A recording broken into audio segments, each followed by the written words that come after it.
എല്ലാവർക്കും നമസ്കാരം. ഒരു കുടക്കീഴിലേക്ക് ഏവർക്കും സ്വാഗതം. ശ്രീ കൊട്ടാരത്തിൽ ശങ്കുണ്ണി എഴുതിയ ഐതിഹ്യമാലയിലെ ഇന്നത്തെ കഥ കോലത്തിരിയും സാമൂതിരിയും.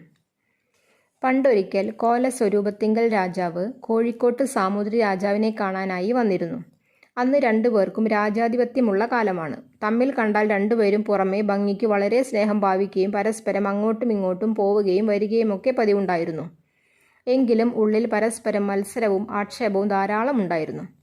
കോലസ്വരൂപത്തിങ്കൽ രാജാവ് ഇങ്ങോട്ട് വന്നിരിക്കുന്ന സ്ഥിതിക്ക് വേണ്ടതുപോലെ സൽക്കരിക്കാഞ്ഞാൽ ലൗകികത്തിന് പോരല്ലോ എന്ന് വിചാരിച്ച് അദ്ദേഹത്തെ സാമൂതിരി രാജാവ് യഥായോഗ്യം സൽക്കരിച്ചു.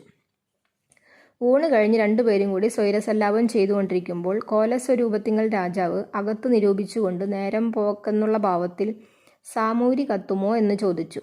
സാമൂതിരി എന്നുള്ള ലോപിച്ച് സാമൂരി എന്നും പറയാറുണ്ടല്ലോ. സാമൂരി എന്നാൽ ഒരു മാതിരി മൂരി എന്നുള്ള അർത്ഥത്തിലാണ് കോലസ്വരൂപത്തിങ്കൽ രാജാവ് ചോദിച്ചത്. ഇത് കേട്ട് സാമൂതിരിപ്പാട് കോലത്തിരി കത്തുമോ എന്ന് അങ്ങോട്ടും ചോദിച്ചു. കോലസ്വരൂപത്തിങ്കൽ രാജാവിനെ കോലത്തിരി എന്നും പറയാറുണ്ടല്ലോ. ഇത് കേട്ട് കോലസ്വരൂപത്തിങ്കൽ രാജാവ് കോലത്തിരി ചിലപ്പോൾ കത്തിയേക്കും, സൂക്ഷിക്കണം എന്ന് പറഞ്ഞു. അപ്പോൾ സാമൂതിരിപ്പാട് കോലത്തിരി കത്തിയാൽ സാമൂതിരി കത്തുകയും ചെയ്യും എന്ന് പറഞ്ഞു.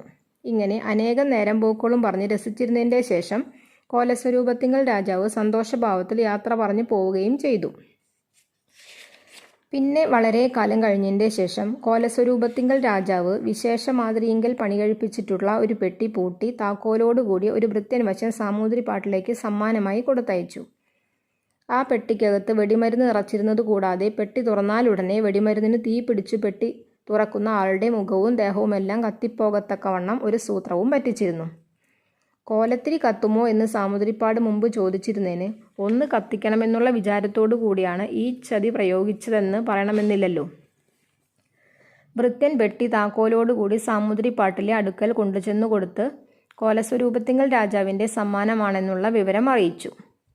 ഇത് കേട്ടപ്പോൾ സാമൂതിരിപ്പാട്, ഇപ്പോൾ കോലത്തിരി രാജാവ് നമുക്കൊരു സമ്മാനം അയച്ചു തരാനുള്ള സംഗതി എന്തായിരിക്കും? ഇതെന്തെങ്കിലും ചതിയായിരിക്കാനേ ഇടയുള്ളൂ. കോലത്തിരി കത്തുമോ എന്ന് നാം ചോദിച്ചതിന് ചിലപ്പോൾ കത്തിയേക്കും, സൂക്ഷിക്കണം എന്നാണല്ലോ മറുപടി പറഞ്ഞിട്ടുള്ളത്. അതിനാൽ ഈ പെട്ടിക്കകത്ത് എന്തെങ്കിലും കത്തുന്ന സാധനമായിരിക്കണം. അതുകൊണ്ട് ഈ പെട്ടി വെള്ളത്തിൽ മുക്കിയിട്ട് വേണം തുറക്കാൻ, അല്ലെങ്കിൽ അബദ്ധം പറ്റിയേക്കും എന്ന് വിചാരിച്ച് പെട്ടി വെള്ളത്തിൽ മുക്കി എടുത്തു കൊണ്ടുവരുവാൻ തൻ്റെ ഭൃത്യന്മാരോട് കൽപ്പിച്ചു. ഭൃത്യന്മാർ പെട്ടി എടുത്തു കൊണ്ടുപോയി മുക്കിക്കൊണ്ടുവന്നു. സാമൂതിരിപ്പാട് പെട്ടി തുറന്നു. പെട്ടിക്കകത്ത് വെള്ളം കയറി വെടിമരുന്നെല്ലാം നനഞ്ഞു പോയതിനാൽ തീ കത്തുകയും അബദ്ധം പറ്റുകയൊന്നും ഉണ്ടായില്ല. ഈ സംഗതികളെല്ലാം കോലത്തിരി രാജാവിൻ്റെ ഭൃത്യന്മാർ തിരിച്ചു ചെന്ന് അദ്ദേഹത്തിൻ്റെ അടുക്കൽ അറിയിക്കുകയും ചെയ്തു.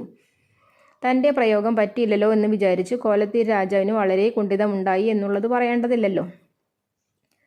പിന്നെ കുറച്ചുകാലം കഴിഞ്ഞതിൻ്റെ ശേഷം സാമൂതിരിപ്പാടും മേൽപ്രകാരം ഒരു പെട്ടി തൻ്റെ ഭൃത്യന്മാർ മുഖാന്തരം കോലത്തിരി രാജാവിന് സമ്മാനമായി കൊടുത്തയച്ചു. ആ പെട്ടി കോലത്തിരി രാജാവിൻ്റെ അടുക്കലെത്തിയപ്പോൾ അദ്ദേഹം, നാം അങ്ങോട്ട് ചെയ്തതിനു പകരം ഇതും ഒരു ചതിപ്രയോഗമായിരിക്കണം. നാം കൊടുത്തയച്ച പെട്ടി സാമൂതിരി വെള്ളത്തിൽ മുക്കിയിട്ടാണല്ലോ തുറന്നത്. അതുപോലെ ഈ പെട്ടി വെള്ളത്തിൽ മുക്കിച്ചിട്ട് വേണം തുറക്കാൻ, അല്ലെങ്കിൽ വല്ലതും അബദ്ധം പറ്റിയേക്കും എന്നിങ്ങനെ വിചാരിച്ചു പെട്ടി വെള്ളത്തിൽ മുക്കി. തുറന്നു നോക്കിയപ്പോൾ അതിൽ കടന്നൽ കൂടുകളായിരുന്നു നിറച്ചിരുന്നത്.